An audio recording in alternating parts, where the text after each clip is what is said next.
لگتا ہے اللہ کو اس بندے سے بڑی محبت ہے، بڑا پیار ہے، انفیکٹ کہ یہ بندہ بھی اللہ کا محبوب ترین بن جاتا ہے جو بندہ صبح و شام اپنے اللہ کو یاد کرتا ہے، جو بندہ دنیا کی غفلتوں سے نکل کر دنیا میں رہتے ہوئے اللہ کی نعمتوں کو کھاتے پیتے استعمال کرتے ہوئے رب کی شکر گزاری کرتا رہے، غافل نہ رہے، مایوس نہ رہے، دنیا کی محبتوں میں الجھ کر اپنی زندگی نہ گزارتا رہے، ہمیشہ اس کی کوشش یہ ہو کہ وہ رب کے جو میرا پالنے والا ہے، وہ رب جو میرا ہم سفر، میرا مددگار، جس نے مجھے پیدا کیا، جس نے مجھے ابتدا دی، جو میری انتہا کا مالک ہے اور جس کی نظر ہے مجھ پہ، وہ رب مجھ سے بس راضی رہے اور اس کی رضا کی خاطر دنیا سے بھی نبھا رہا ہے، لوگوں سے بھی نبھا رہا ہے، خود سے بھی نبھا رہا ہے، دنیا پہ بھی ظلم نہیں کرتا، خود پہ بھی ظلم نہیں کرتا، اپنے ہاتھوں سے اپنے آپ کو بھی محفوظ رکھتا ہے، دوسروں کو بھی محفوظ رکھتا ہے، اپنی زبان سے اپنی حفاظت بھی کرتا ہے، اس زبان سے دوسروں کی بھی حفاظت رکھتا ہے۔ تو اللہ تعالیٰ کو بندہ بڑا محبوب ہے۔ حدیث میں اور قرآن میں بھی اس بات کا حکم ہے کہ اللہ کو یاد کرو صبح و شام، اللہ کی تسبیح کرو، اللہ کا ذکر کرو، اللہ کے ساتھ اپنے جذبے جوڑو، اللہ کی محبتوں کو پڑھو، اللہ والوں کی صحبتیں اختیار کرو، اللہ کو ٹائم دو اپنی زندگی کے ڈیلی بیسس میں۔ اس سے ہوگا کیا کہ اللہ کی یاد، اللہ کا ذکر انسانی قلب پر موجود دنیا کی غفلت، جو کہ بہت ڈینجرس ہے، بہت گندی ہے، بہت گھنونی اور بہت ڈارک ہے، جب دلوں پر چھا جاتی ہے تو انسان کو ان کھلی آنکھوں سے بھی حق نظر نہیں آتا۔ حق بالکل اس کے قریب ہوتا ہے، بالکل اس کے سامنے ہوتا ہے، لیکن اس کے اندر اس حق کو پہچاننے کی، دیکھنے کی، محسوس کرنے کی، ایکسیپٹ کرنے کی قدرت باقی نہیں بچتی، صلاحیت باقی نہیں بچتی، کیونکہ اندھیروں میں ہوتا ہے۔ دنیا کی محنتیں عروج پر ہوتی ہیں، دنیا کی لوگوں کی فکریں عروج پر ہوتی ہیں، دنیا کیسے بنانی ہے، کیسے کمانی ہے، پھر اس کو کیسے سجانا ہے، پھر اس کو کیسے استعمال میں لانا ہے، پھر مزید کی تمنائیں، مزید کی آرزویں، مزید کی خواہشیں اس کو مگن رکھتی ہیں، اور اس غفلت سے دلوں کی حال اتنا سخت ہو جاتا ہے کہ اللہ رب العزت کی باتیں، قرآن کی وہ آیتیں کہ جنہوں نے بڑے بڑے مشرکوں کے دلوں کو بدلا، بڑے بڑے نان مسلمز کے دلوں کو بدلا، جو کفر میں اور شرک میں اور گناہوں میں اور گندگیوں میں اور ظلم میں پیک لیول پہ تھے، لیکن انہوں نے بھی جب تھوڑا سا انٹرسٹ دکھایا، تھوڑا سا اللہ رب العزت کے لیے سیریس ہوئے، حق بات کو پہچاننے کی تھوڑی سی کوشش کی، تو اللہ رب العزت نے ان کی تھوڑی کوشش کا بدلہ انہیں یہ دیا کہ ان کے دلوں کو، ان کے پتھر دلوں کو، کہ جن کے اندر نہ لوگوں کا احساس، نہ اپنی فکر، نہ آخرت کی فکر،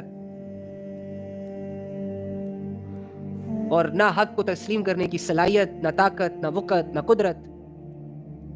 ایسے دلوں کو اللہ رب العزت نے ہدایت کی نور کے لیے، ہدایت کی روشنی کے لیے، اپنی معرفت کے لیے قبول فرما لی۔ ہمارے سینوں میں بھی ایک دل ہے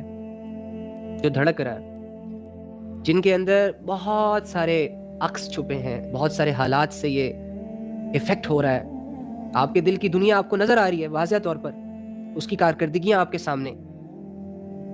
کہاں کمزور ہے وہ بھی آپ کے سامنے، کہاں مضبوط ہے وہ بھی آپ کے سامنے، کیوں بے چین ہے، کس وجہ سے بے چین ہے وہ بھی آپ کے سامنے، کیسے خوش ہوتا ہے، کس چیز سے خوش ہوتا ہے وہ بھی آپ کے سامنے۔ بس یہ جو دلوں کی ہلچل ہوتی ہے نا، اور یہ جو ان سین دنیا ہوتی ہے جو صرف آپ کو نظر آ رہی ہوتی ہے، اس دنیا میں جھانکنے کی دیر ہے، اس دنیا میں اترنے کی دیر ہے، اپنے پورے وجود کے ساتھ، اپنے پورے مائنڈ سیٹ اور مینٹالٹی کے ساتھ، اپنے پورے شعور کے ساتھ یکسو ہو کر اس دل کی دنیا کو دیکھنے کی دیر ہے کہ آخر میرے دل میں چل کیا رہا ہے، آخر میرا دل چاہ کیا رہا ہے، آخر میرے دل کے اندر کون سے سین چل رہے ہیں، کون سی دنیا اس میں رچ بس گئی ہے، اس کی خواہشیں کہاں ہے، یہ ایفیکٹ کہاں ہو رہا ہے،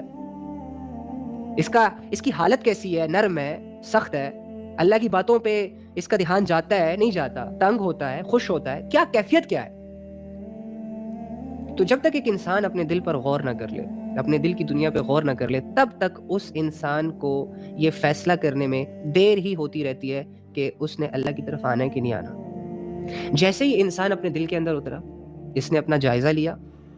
قرآن و سنت کی روشنی میں تھوڑا سا دل پہ غور کیا، اور جب آبزرو کیا کہ الحمدللہ میرا دل جو ہے وہ اللہ کے ساتھ جڑا ہوا ہے، یہ خوش ہو گیا، اور اس محنت میں اس نے مزید محنت کرنے کی ٹھان لی. تو اللہ تعالیٰ ایسے دل کو ترقیاں عطا فرماتے ہیں،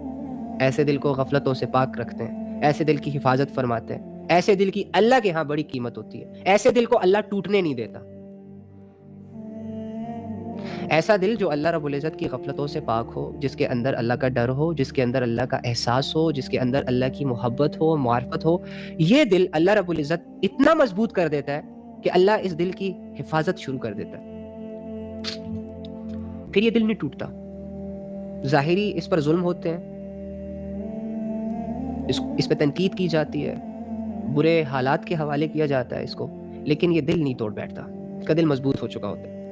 لیکن انفارچونیٹلی جو دل اللہ رب العزت کے ذکر سے، اللہ رب العزت کی یاد سے، اللہ رب العزت کے خوف سے، اللہ رب العزت کی معرفت سے خالی ہوتے ہیں، وہ دل انتہائی کمزور ہو جاتے ہیں. ان دلوں کے اندر اتنی سخت نہیں بچتی، ان دلوں کے اندر اتنی سخت نہیں ہوتی، اتنی ہمت نہیں ہوتی، اتنا حوصلہ نہیں ہوتا، جذبے نہیں ہوتے کہ وہ اس دنیا کا مقابلہ کر سکے، وہ اس دنیا کی زینتوں سے خود کو بچا سکے. وہ دل بے لگام ہو جاتا ہے، جب چاہے جس پہ آ جائے کبھی نہیں سوچے گا، آگے پیچھے کا بھی خیال نہیں کرے گا. بس مزے اور لذتیں ایسے دل کو گھیر لیتی ہیں. تو خوش قسمت ہے وہ انسان جس کے سینے میں ایک ایسا دل موجود ہے جو اللہ کے لیے دھڑکتا ہے، جو اللہ کی فکر میں رہتا ہے، جو اللہ کی یاد میں رہتا ہے. اور انتہائی غافل ہے وہ انسان کہ جو صبح آنکھ کھولنے سے لے کر رات کو آنکھ بند کرنے تک اپنے دل کو اللہ کی یاد سے موڑے رکھتا ہے، اللہ کی یاد سے بیزار رکھتا ہے. تو anyhow، اللہ کی یاد، اللہ کا ذکر انسانی قلب پر موجود دنیا کی غفلت کو دور کرتا ہے اور اسے ایک نورانیت بخشتا ہے. اللہ تعالیٰ ہم سب کو ایسے دل عطا فرمائے اور ہمیں یہ عادت عطا فرمائے کہ ہم صبح و شام اپنے رب کو یاد کریں. دیکھو صبح آنکھ کھولتے ہیں، مصروف مصروف مصروف، کچھ سمجھ نہیں آ رہی ہوتی کیسے ہاتھ سے یہ رات نکل جاتی ہے، کیسے ہاتھ سے یہ دن نکل جاتا ہے. تھوڑا سا ٹائم نہیں نکال پاتے یکسو ہو کر. ہماری یکسوئی بہت زیادہ ڈسٹرب ہو چکی ہے. اینی ہاؤ، قرآن کو نہیں سمجھتے، سارا دن موبائلوں میں لگے ہوتے ہیں پاگلوں کی طرح، اپنا ٹائم موبائلوں کو دے رہے ہوتے ہیں سارا دن پاگلوں کی طرح، کبھی یہاں کبھی وہاں، کبھی وہ کبھی یہ. خود کے لیے ٹائم نہیں نکال رہا آج بندہ. آپ خود ہی سوچ رہے ہیں، آپ 24 گھنٹے کے ایک دن میں اپنے لیے کتنا وقت نکالتے ہیں؟ کیا آپ کے پاس اس پورے دن میں، پوری رات میں 5-10 منٹ بھی ایسے آتے ہیں کہ جس میں آپ ہوں، آپ کی تنہائی ہو، اور آپ کے سارے خواب، سارے خیالات، سارے احساسات، سارے جذبات